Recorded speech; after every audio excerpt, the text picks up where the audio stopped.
Hello everyone, नमस्ते अनि स्वागत छ हजुरहरूलाई हिमालय किचनमा। आज म हजुरहरूको लागि लिएर आएको छु एकदमै मिठो चिकन स्यान्डविचको रेसिपी। ल अब यसको लागि मैले प्यानमा 1 ठुलो चम्चा तेललाई तताउन राखिसकेको छु र तेल ताति पनि सकेको छ। अब मैले यसमा फुराएँ 1/4 चम्चा जिरा,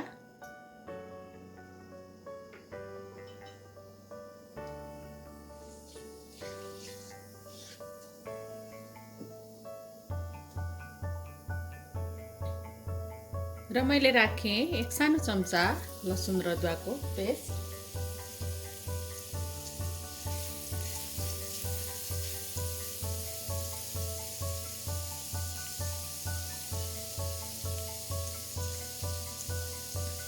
र मैले यहाँ लिएको छु 200 ग्राम चिकन ब्रेस्टलाई राखेँ मैले अब, र नुन राखेँ मैले आफ्नो स्वाद अनुसार। अब यसलाई चलाइदिउँ।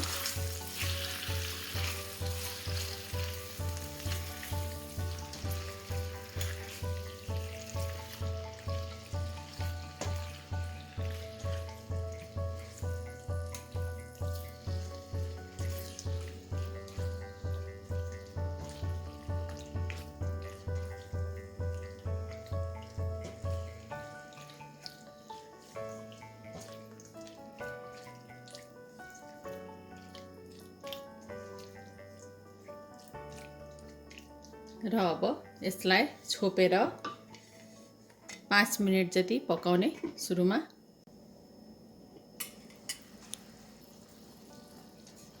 5 मिनट पकाएपछि अब यसमा पानी यसरी आएको छ। यसमा मैले राखेँ 1 सानो चम्चा जिरा धनियाको पाउडर, मिक्स गरिदिउँ।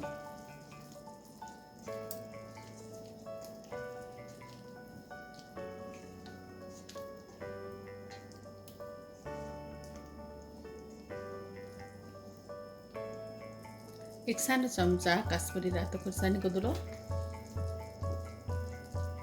यो अप्सनल हो। पिरो राख्न मन हुँदा पिरो खुर्सानी पनि यसमा राख्न सकिन्छ।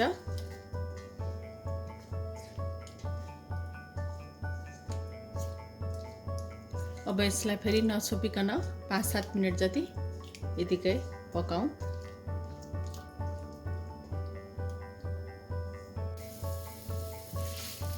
ल अब चिकन यतिको भएपछि मैले यसमा राखेँ एउटा सानो प्याज, थोरै नुन राखेँ मैले माथिबाट, 1 ठुलो चम्चा जति मायो राखेँ मैले, र अब म यसमा राख्दैछु 1 सानो चम्चा जति स्पाइसी चिपोटले सस, यो चाहिँ अप्सनल हो।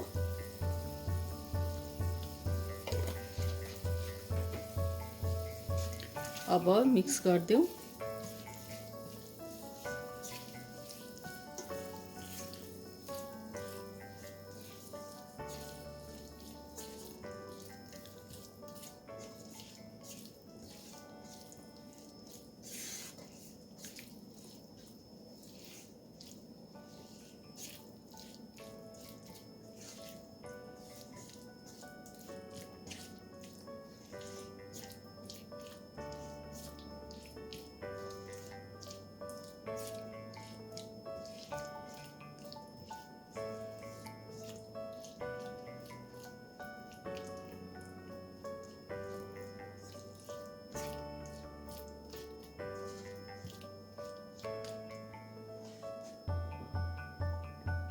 ल अब म चिकनलाई अर्को बोलमा सार्छु।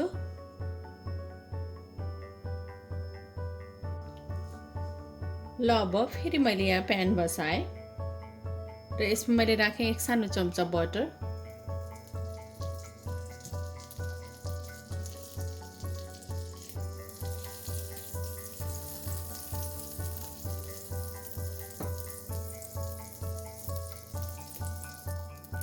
र बटर मेल्ट भएपछि मैले यहाँ राखेँ एउटा ब्रेडको स्लाइस। मैले होल व्हिट ब्रेड लिएको छु।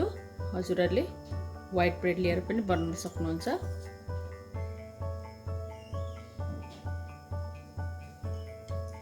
र अब मैले यसमा राखेँ अघि मैले तयार गरेको चिकन।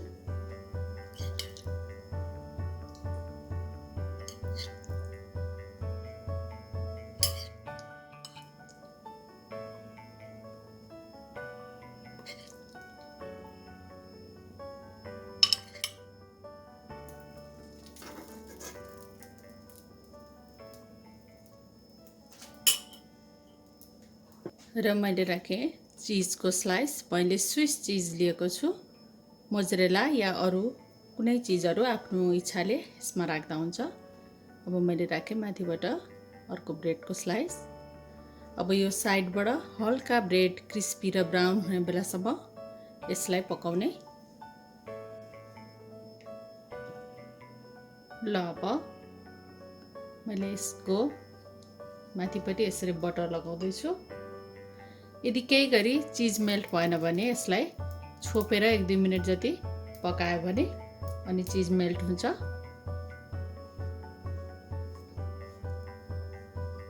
र अब यति गरेपछि यसलाई म अर्को साइडबाट पल्टाएर पकाउँछु।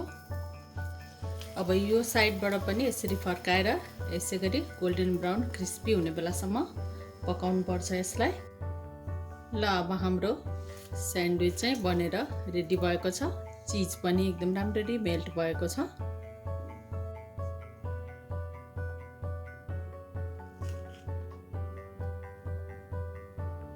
अब यसलाई म काटेर देखाउँछु हजुरहरूलाई।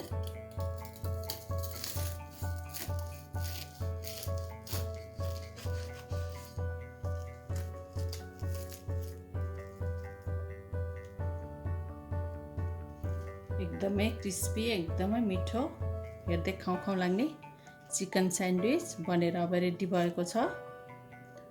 हजुरहरू पनि यसै गरी चिकन स्यान्डविच बनाएर इन्जोय गर्नुहोला। एकदमै मिठो हुन्छ यसरी बनाउँदा।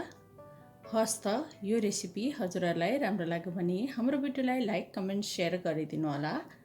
यस्तै रेसिपीहरूको लागि हाम्रो च्यानललाई सब्स्क्राइब पनि गरिदिनु होला। सब्स्क्राइब गरिसकेपछि नजिकै रहेको नोटिफिकेसन बेललाई पनि अवश्य पनि क्लिक गरिदिनु होला। फेरि पनि यस्तै मिठो परिकारको रेसिपी लिएर आउने नै छु। हाम्रो भिडियो हेरिदिनु भएकोमा हजुरहरूलाई धेरै धेरै धन्यवाद।